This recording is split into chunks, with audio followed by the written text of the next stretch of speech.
Praise lord. ప్రభువైన యేసుక్రీస్తు నామములో మీ అందరికీ ఉదయకాలపు శుభాలు తెలియజేయుచున్నాను.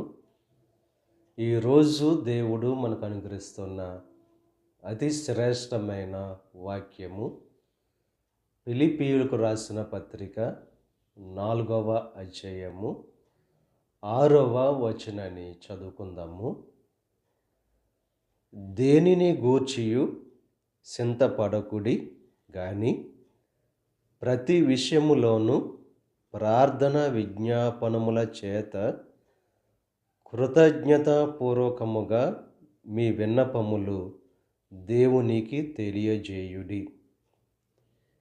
దేనిని గూర్చి కూడా చింతపడవద్దని చెప్పి దేవుడు ఈరోజు వాక్యం ద్వారా హెచ్చరిస్తున్నారు.